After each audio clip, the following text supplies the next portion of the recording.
3, 2, 1. Okay, let's go.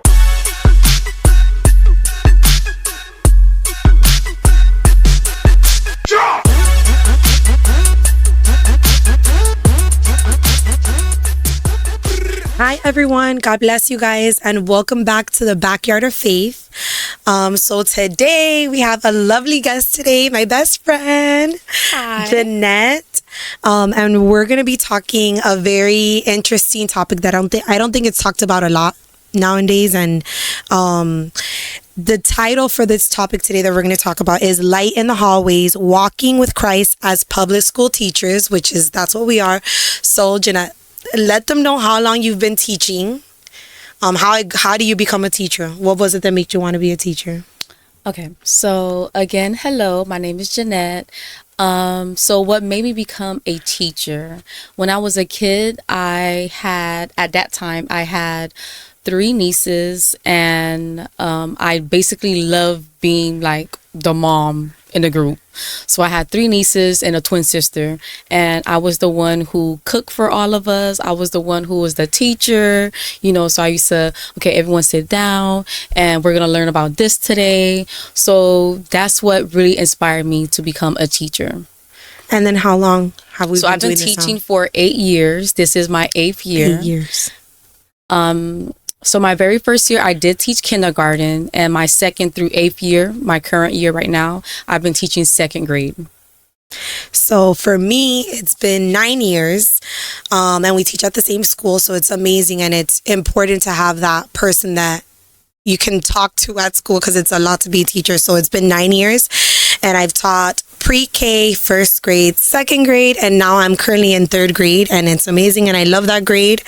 And we're going to talk a little bit about how it is to be a teacher and a Christian teacher at that, and a mom, because we're moms too. Yes. I'm a mom of 3, and you're A mom of 1. yes. So it's a lot. Yes. So we're here to vent. Let's vent. So it says, I'm going to mention a Bible verse that I really love. Matthew 5:14 says, "You are the light of the world. A city set on a hill cannot be hidden." And that is very true. We have to be the light. And sometimes it's hard to be the light in a world that's so dark. Yes. So we're going to talk about that we're not just educators. And if you can agree with me, would you agree that we are believers placed on an assignment? Would you agree with that? I 100% agree. So like Ilka said, we are not just educators. We are a pastor. We're counselors. We're a nurse. Name it, we are that to our students, to our kids. I honestly do not like calling my students. I call them my kids. So anyone who I'm talking to, I say my kids, because those kids are my kids, but we're everything to them. Yes. And as Christian teachers and as young moms, we carry 2 ministries, honestly, the classroom and our homes. So today we're going to talk about what it looks like to walk with Christ and having to deal with those 2 ministries without losing ourselves. Yes. Because, I can have my moments. Mm-hmm. So it's a lot. Now I'm going to go more into mental peace. Yes. So We just have to learn how to balance our life. Our work life, our personal life, just balance everything, because work can definitely make us stress. And if we bring that stress home, it can cause a domino effect, and our mental health will become a problem. Yes. Would you say every child that walks into your classroom is not random? They're assigned for a purpose? Is there a reason that sometimes we get the kids that we get? I believe that. Would you say that? Yes. And then what testimonies do you have of somebody that you've had to be positive, have an positive impact in that child? Or what would you say? Okay.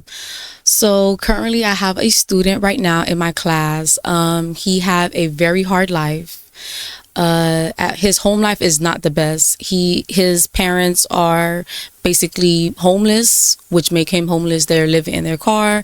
Of course, in the classroom, he bring that behavior to the classroom, and the way his parents are trying their best, but the way he's being presented and being dropped off to school is very tough. So he's not as clean, he's not as presentable. However, the school is truly trying to help this family. We're reaching out to different program sponsors, different people in the community to help them. So, and the school also gives him clean uniforms. But just by me showing him that I care and I'm on his side, he's coming to me, and now his behavior has changed from the beginning of the school year to now. He comes to me for everything. He tells me everything, and I just feel like I'm a light to him. I'm something positive for him, you know, because right now he is struggling, you know. Yes, and I can for sure relate to that. Last year I had a student that was very like, I don't think I've ever witnessed, you know, the things that a child so young was going through ever in my life. So I can relate to that in the sense that we don't know what they're going through at home, for sure. And they do bring that to the classroom, and then that does affect them when it comes to academics and all of that and behavior. And it's hard sometimes to relate or to come down to their level, and then you want to make sure they don't disrupt your classroom. So you have to remember that you don't know what they're going through at home, and you have to still keep order, but then it's hard to balance the two. Like sometimes it's hard to I'm gonna say it, be nice and not and willing to understand and try to see their perspective. It's really hard. So he had a very there's some things I'm not gonna mention because of how bad you know, his life is and the lifestyle that he has at home, and there's really nothing we can do about it, I feel. And again, it's just the importance of us always being that positive light, like you said, which is really important, and just being there for them, right? When sometimes there's really no one else. And I love how we've actually created, I feel like we can say both, that we in our classroom, we created a culture or a space where they feel safe to come to us and talk to us. And yeah. Yes. And I feel like even though we are like a safe space for them, at the same time, they respect us, you know, because there is a line, a boundary that they know they cannot cross. So I think it's all about, you know, having a soft spot for specific students, but at the same time, they have to understand, I'm not your friend, I'm your teacher, I'm an adult. That's right. You know, I 100% agree. So, again, let your light shine before others, that they may not see your good deeds and glorify your Father in heavens, which is very true. Like, it's hard, again, as teachers and in a public school where there is, you know, a lot of secular things, of course, because it's a public school. We're not from a Christian school. We're in a public school, so we see it all. yes, We see it all. We've seen it all. I think we can write maybe like 100 books with the stories we have to tell. definitely. And then now, you know, the modern world that we're living in, what would you say when it comes to that that topic of the gender identity, and then a lot of exposure that the kids have nowadays through the social media? What would you say about that? So for sure, society plays a big role in how students view themselves and present themselves in today's world. We could just talk about our childhood and how we were raised. So the way we were raised, you know, it was just black and white, honestly. We can't lie. It was very much black and white. And our TV shows and our movies were not explicit. Make a difference. You know, like now in today's society, every single thing, whether it's on cable TV, Netflix, Hulu, Disney, even Disney, it's like everything is so explicit. I used to watch this a dinosaur show on Netflix when my daughter was Dragon Tales. Dragon Tales? No, not Dragon Tales. Which one? Jurassic Park, the cartoon version on Netflix. And I'm not gonna lie, I got really into it, and my daughter was still a newborn, and I just watching it, and I think by season 3 they incorporated a gay couple. a gay family, you know, so like it was 2 dads instead of a mom and a dad, and they had a son. So I was just like, but why would they incorporate 2 dads, you know? And it's tough because our kids now they're growing up to see this, and they're thinking it's normal, you know. And when we were growing up, we never seen these type of Yeah. things on TV. Yeah. So I think it plays a big role in today's society because students are trying to figure out themselves, you know, so they Yeah. see this and like, oh, maybe I like girls. Maybe I like Yeah. boys. Yeah. You know, and we actually have that in our school. We have, you know, gay students. We have students who see themselves as bi. And I feel like if a student is comfortable to come to me and tell me, hey, I see myself this way, or I think I'm this way, I can't say, oh no, you can't do that, that's wrong. You know, like, yes, I am Christian and I have very specific views. However, this is a child and I would never belittle a child, you know. Yeah. So all I can do is speak to them, and it makes me a bit proud because they were comfortable enough to even come to me and tell me Yeah. how they feel, or how what they even believe is wrong with them in Yeah. that moment. Yeah. You know? So, like, again, that's really good that we've created that space. And so yeah, that's so true, especially our childhood. And I think I told you many times, like, I feel so bad for the kids, like, now that they don't have the childhood that we had. Our childhood was so innocent and so Yes, much fun. Literally. They're not gonna experience and we were that. outside. Yes. Like, we were just talking about, Yeah. like, it was one day, I don't know if it was like a day after Christmas, 2 days after Christmas, I just got a new bike, and I promise you, I rode my bike from Yes. when the time the sun came up Yeah. to the time the sun went down. Yeah. You know, like, just being outside, and it was like we had like the big box TVs and a big box computers, you know, but it's like kids are they're introduced us so much more than Yeah. what we were introduced Yes. to. So I feel like that innocence in kids is gone. It really and is. of course, as parents, and we talk about this all the time, like, I have a daughter. I feel like it's so much harder raising Yeah. girls. Yeah. Because, you know, society, like, if as parents, if we have a son, it's viewed different if the son was to, you know, have a girlfriend. Oh my God, like, oh, I look know. at him, look at, he's a boy. Da, da, da. I know. But as a girl, like, I would never allow my daughter to have a Yeah. boyfriend at a very young age. Like, the higher the Yeah. age, the better. Yeah, you yeah. know. So it's very hard. It's very hard. Like, even having our kids at school, Yeah. and raising our own kids. So true. And today's society. I think we talk about that all the time. I think we like well, you know, I overthink a lot. So I'm even nitpick with who my kids hang out with. So that's something that I've talked to her before. I'm gonna be really, or I am already really strict with who they're exposed to, because that influences. And we've talked about this before, how we can't control everything. Yes. So what we want to try to make sure of is that they're so into God and you know the Holy Spirit very well, so that when they're exposed to those things, they know, you know, what to do or what not to do. I didn't get to tell you, girl. Derek yesterday was telling me that he was not going to be friends with another child because they didn't believe in God. So he I literally love said that the other boy told him, or that they were talking about something, and he's like, well, who made the trees? Who made this? And the boy was saying nature.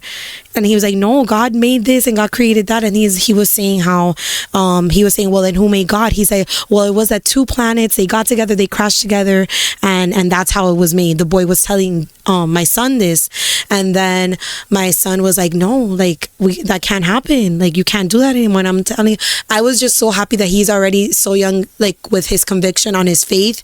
He knows, like, Yes. he could have come to me like, oh, is he right? No, he was like, no, mommy, I'm not his friend because he said this, and I know, you know, Yes. I know my God. So I love that. I feel like we're doing such a good job. So we have to give us our props sometimes, because they're gonna face moments like this, and then we know that for sure with our eyes closed that they're gonna make the right choice. Yes. As mom, and then as moms, we're not only moms in the house, we're also moms in the school. And then I also feel that we the last 2 years we got the opportunity to be the dance coaches for our school. So I feel that also opened another door for the kids to come more comfortably to us and, you know, share whatever experiences they have. What would you say about that when it comes to again, the safe place that we've been able to create with our kids. What could you say about that?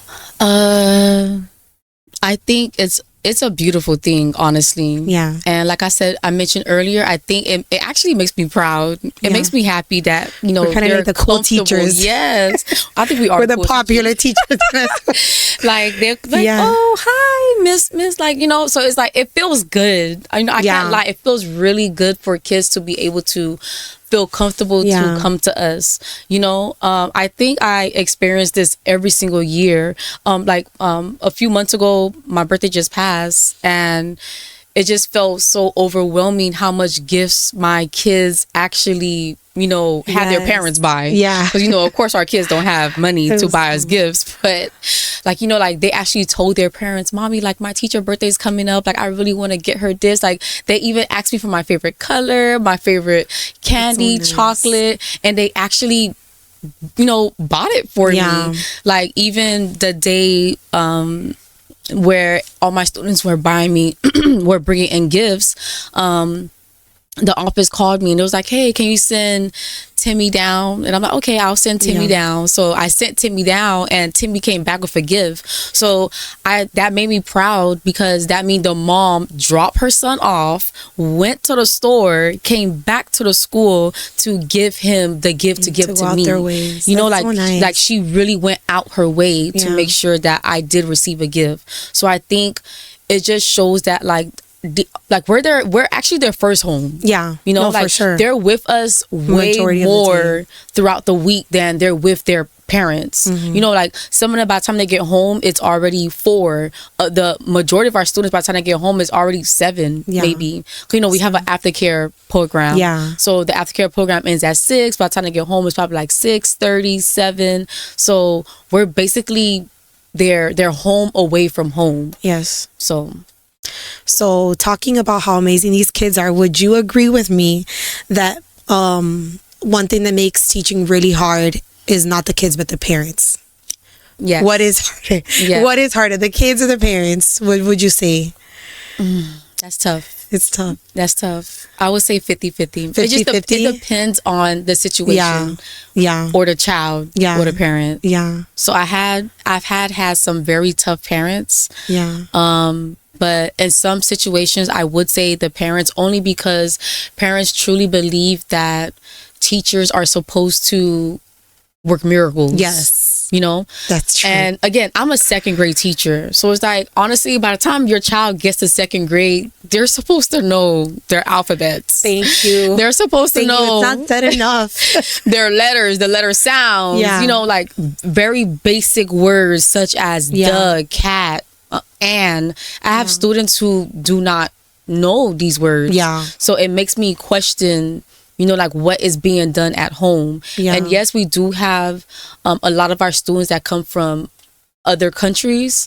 So when they come here, they have to learn the language, learn English, but it's still very much like, what are the parents doing? Because there's so much, just like is so much negativity that's making the kids believe or see certain things. There's so much positivity as well. So yes, I can be a parent if I just came to the United States and I'm in Miami, my child is in school and I don't speak English, but however, there's ChatGPT, there's a lot Google of Translator, there's Google Translator, so it's like, it's many different resources that the parents can use in order to help their child succeed. Exactly.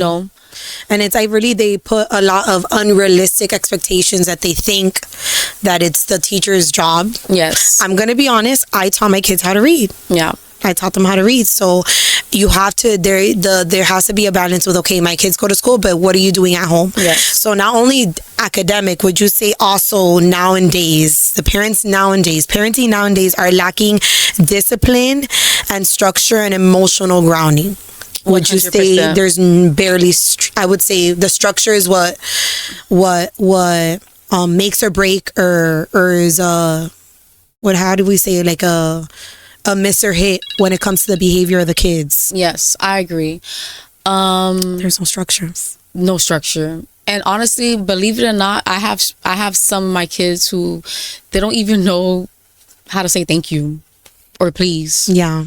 You know, like back then, again, this is my 8th year. So back then when I did teach kindergarten on my very first year, or my second year when I taught second grade, I can be writing something on a board and, you know, my marker falls, or the eraser falls, and I promise you right away, one of my kids, they're running to go pick it up. Now, like, I had a marker, you know, I'm writing on a board yesterday and my marker fell, and no one, Oh my God. like, they don't even care to, And not that go we pick it up. expected, but it's like it's just back in the something day, nice no, to do. Our kids were scared of authority. Yes. Like, that's the scary Yes. part. Yes. When you have a student that doesn't care. How many children like that have you encountered, you feel? I think that's basically my entire afternoon class. I think I'm talking to myself most of the time. Yeah. Yeah. Yeah. I'm probably, it's out of my hard. 23 kids, I'm probably teaching 5. It's hard. It's hard. Everyone else, they're just there. Yeah. They can just be like, oh. And sometimes I feel the parents don't see it, or they don't try to like come down to our level. Yes. And that becomes harder. When you Yes. have you know that it's hard. How can you make a child care when the parent themselves don't care? Yes. Honestly. And honestly, the parents really do use, but you know, I don't speak English. And I'm like, because I meet with a lot of my parents. I'm very on top of my Yeah. parents. I was just telling my principal and Ilka on Wednesday, I called one of my parents 10 times. Oh my God. 10 times. He never picked up. Yeah. And it was like back to back. Yeah. 10-17, 10-18, 10-19, Yeah. 10-20, 10-25, 10. He never Yeah. picked up, and he never called me back. And he does know my number. I don't use my personal number, but I use my Google number. And now he knows my Google number, so he makes sure to not He pick up knows, anymore. girl. Because towards the beginning of the school year, he'll pick up, be like, "Yes, Miss, da, da, da, how's he doing?" Da, da, da. And you know, I'll explain to him what's going on. He's misbehaving. He doesn't care. He brought garden scissors to school. Oh my God. So it's just many different things, you know, towards the beginning of the school year where he was actually picking up, but now he just doesn't care. He doesn't pick up my calls anymore. But and I had to think to myself, if my daughter's school calls me one time, I'm stopping everything that I'm Yes, doing, and I'm going to yes. pick up. And for me to call this parent 10 times, and you don't even know if it's a real emergency. Yeah. Like, your son probably could have been having an asthma attack, like, you know, God forbid, but just something serious, and you never called me back. Like, Yeah. I even had the school call him, and he didn't pick up There's no my phone response. call, the school phone call. So that tells me a lot that this parent truly does Yeah. not care for their child. Exactly. And nowadays, a lot of our parents, they probably just care to provide shelter Exactly. for their child. You know, And as long as I'm providing shelter and I'm providing food, that's all that matters. You know, and that's not true. It's like, what type of person are you raising? Yes. And we should want our kids to be more successful than us. You know, That's like, what we I to, want. like, I want them to be better than me. I think I tell my Yes. husband that every day. I'm like, what is our goal? We need to have goals as parents for our children. Yes. My goal is for them to be more successful, more better than I ever was, right? And it actually says that Proverbs 22:6 says, train up a child. So what are we doing? What as parents are we doing? Even the Bible tells us that we have to take that role, take that position. This was a gift that God gave us, right? What are we doing with the gift? How are we? and you have to nourish it, take care of it. Yes. What are we pouring into our children? Honestly, what are we pouring into them? So then, again, talking about children, we as moms, we as teachers, we're moms as well. So this is a hidden struggle that I feel we've both experienced, having the workload and the overwhelmness and bringing it back at home. Yes. What would you say about that? And can you think of a time when you experienced that and you lashed out because you were, you know, the work that the stress that we have and the stress that you carry, and then not remembering to just let it go, and we're home now, like we have to put on the mommy cap. So when have you think? I experienced this a lot. My daughter is 5, so of course when I first started, you know, the journey of being a teacher, I didn't have her as of yet. But I would say year 1 through year 4, I was happy. Yeah. I'm not gonna lie, like of course I'm still Yeah, happy now. yeah. But I was like truly happy. Yeah. You know, like I went home. Of course I had bad days, but it was majority good days. You know, I went home like happy, not, I wouldn't say stress free. Yeah. But you know, not as tired and stressed and Yes. overwhelmed that I feel now. And other parents and even other people, they don't understand like the stress that of being a teacher and the toll that it has on you, because they probably Yes. think we're in school playing patty cake We say that all the time. with our Like- kids. And we're not. Yes. You know, like we're in charge of, I'm in charge of almost 50 little people, you Yeah. know? So it's like to be, because I have a morning class and an afternoon class. I have a co-teacher and we switch. So to have almost 25 kids in the morning and then another almost 25 kids in the afternoon, to have to be able to teach these kids. And don't forget, majority of our kids do not care. And to have behavior issues where Yeah. I can speak to the parent and it goes in one ear out the other. Yes. Or the parent is on the child's side. Like how as an adult I'm explaining to you what your child is saying, what your child is doing in my classroom, and you're like, oh, that's Timmy. Yeah. No, that's a problem. Timmy, Yes. Timmy cannot do that in my classroom. I'm an adult, he's the child, and he needs to follow Yes. my rules, my directions, you know, because again, I'm the adult. So I feel like it's just, I have a lot of overwhelming days Yes. now in my career. And of course, I'm still happy, but I honestly don't think I'm genuinely as happy as I was Yes. my first 4 years. Yes. You know, like, and again, going home to my own child, I have lashed out because of the stressfulness that my kids at school have Yeah. caused, you know. And I apologize to my daughter all the time, and I speak to Ilka and I tell her, sometime I go home, like, you know, I pick her up from school, I go home and I'm like, wow, like I don't even want to hear a penny, not a penny fall. I don't want to hear anything. Like she's like, talk to me, mommy. I'm like, oh my gosh, Yes. just be quiet, please, Yes. please. So it's very hard to balance your work life and your personal life. Yeah. And honestly, I think people think it's so easy, but it's not. Yeah. Like I can be at work and I have a horrible day where I'm yelling from the morning to the Yeah. time I leave school. And then I have to understand, like, hey, like when I get home, my daughter don't deserve that yeah, she side of doesn't. me. You know, like what does she do for me to be yelling Yeah. at her? Or what does she do for me to be like, oh my God, just be quiet, just be quiet. I don't want to hear anything. You know, like she doesn't deserve any of that. Yeah. And again, like I have one child, I have a daughter. Yeah. So she doesn't have anyone else to talk to play with, to be around with. So I can't just put her off and say, okay, go sit down, go do this, go do your Yeah. homework, where at that time, I'm the only person home for her, you know? Yeah. So I have to learn to, and I'm still struggling, Yeah. but I have to learn to have a good balance between like truly leaving work at work. Yeah. And when I get home, just being focused and taking care of my daughter and not lashing out on her. Yeah. And I also think would be also helpful. I don't know if you would agree with me that having someone, our partners or whoever live with us, understand what it is to come home, right? And kind of give us a little hand especially when we're coming home to more kids. I feel like it's a lot. Kids are a lot. So coming home to more kids can be even more. So would you agree that sometimes we would want or desire that extra help, 100%. right? That extra help. 100%, you know, and Because it can be mentally draining. It's emotionally stretches you.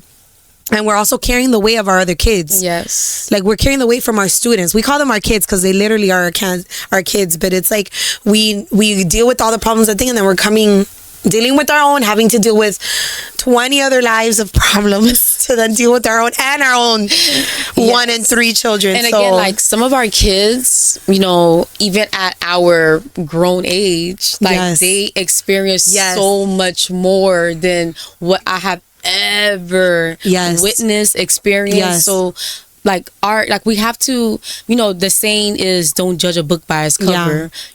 Like we spoke about earlier, some of our students, they're behaving or acting out, lashing out because of something going on at home. So it is our job to get down to the level. Hey, what's going on? Are you okay? Is everything okay at home? Call the parents, call home and try to figure out what's going on. Why is Timmy behavior changing for the worse and not the better? Why are their grades slipping?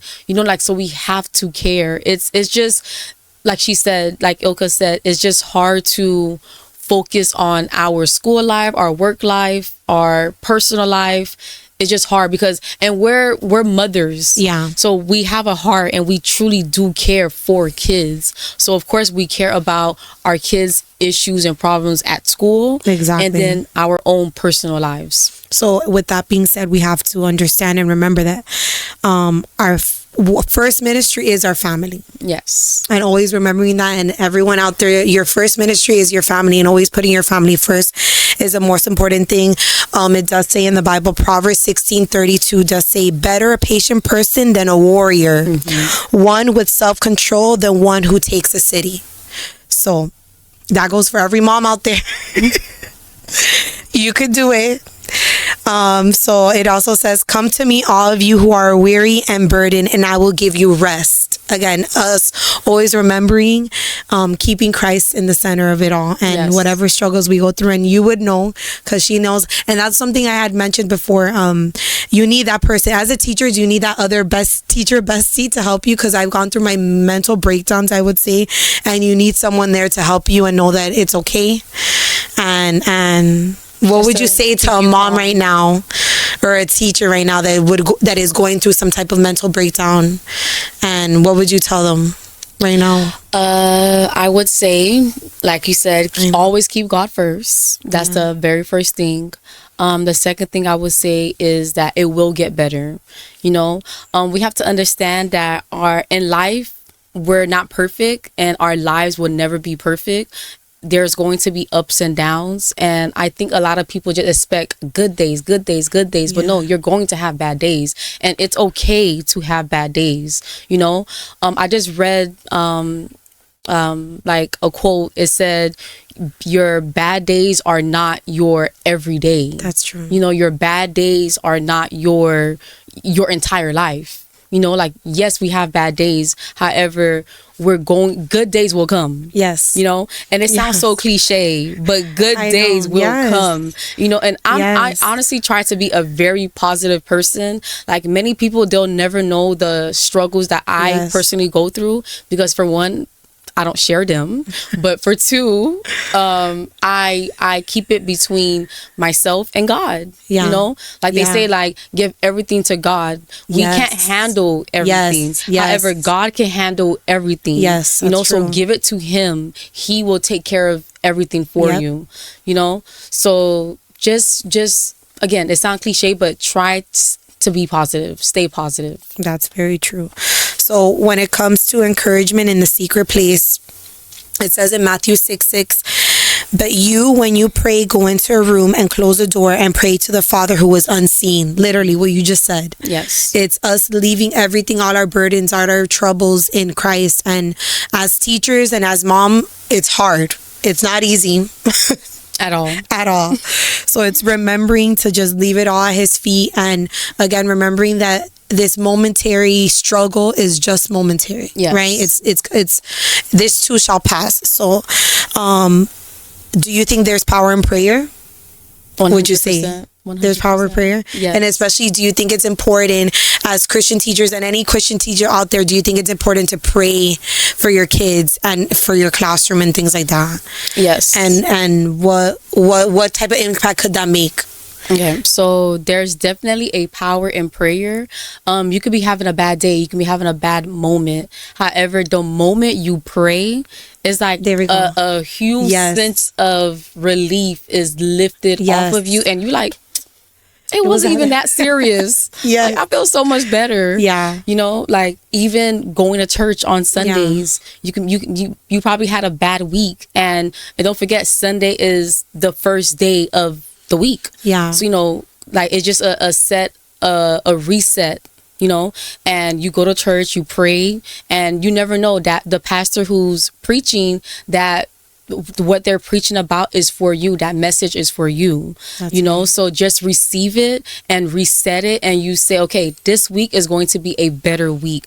The power of prayer is so powerful. I tell people all the time, like, I live the life that I live, and I'm okay with how I am and what I am and what I'm going through in my everyday life right now because of my mother. My mother is a praying mother. That's right. And we never know, like, maybe even driving here, I was supposed to be in an accident. But guess what? Because I have a praying mother, because I pray, because I believe in God, that didn't happen. You know, so the power of prayer is very powerful, and we have to put God first, and we have to make sure that we pray constantly and over our lives, our kid lives, our students' lives, you know. And in a sense, we're supposed to pray for everyone. Yeah. So we're praying for our kids at school That's right. anyways, That's you know. right. But I truly do pray for my kids. I pray for my kids for their health, my school Right. kids, for their health, for them to care, For their family. for their family, Motivation. for motivation, Yeah. for them to come to school and care, for them to go home and actually have a meal at home, you know, because some of our kids, they only eat at school, you know, they come early, they get dropped off early, they eat breakfast and they eat lunch, and they probably don't eat again until the next day at school for breakfast, you know. So we just have to sometimes put ourselves in their shoes and understand that, you know, everyone is going through something tough That's right right. now, you know, where we just can't say, oh, like, God, why are you doing this to me? It's always me. It's like, no, some people just are they handle it better than others, but we just have to continue to pray for everyone. That's right. So it's also remembering that the Holy Spirit equips you, and also you're making an internal impact even if you don't see it. So to all the teachers out there and all the moms out there, you guys are making a difference even though you see it, and you may not see it now, but God is working. No matter what, God is working, and he's always with you. So it's just important to seek him, and you will find him. So there's there any other last encouragements that you would give to a teacher mom, because that's what it is. Yes. This is more for teachers and moms. To any teachers and moms out there, any words of encouragement? Never give up. Keep going. Yes. You know, you're doing a great job. Even though the pay is not there. I'm sorry, I had to say that. Maybe You're we should doing- all go find Yes. But no, You're yeah. doing a great job. Yeah. And honestly, you're it might not seem like it, but you have a big impact on your students' lives, you know. You never know, when our students become adults, they might look back and be like, oh my God, I remember Miss Yeah. such and such from elementary. Yes. Like, I love that teacher. I Yes. wonder how she's doing now. She's the one who Yeah. made me, like, push me and motivated me and encouraged me to become the person I am today. Yeah. You know, so we just have, like, just keep going. Keep going. Never give up on yourself, on your students, on God. Keep God first. Keep That's God right. at the center, and you got this. Yes. So also the lack of exposure, I feel that our kids sometimes, and that can affect them academically. Yes. Not being exposed to things, and we can say that we work in a low income school. So just FYI, we work in a low income school, and we see a lot of kids that, because of the lack of exposure, or just expectations of our kids as well, is hard. Yes. So what would you say about that? Yes. I would say And our for community, sure our community that we work with. So the community that we work with, it is tough.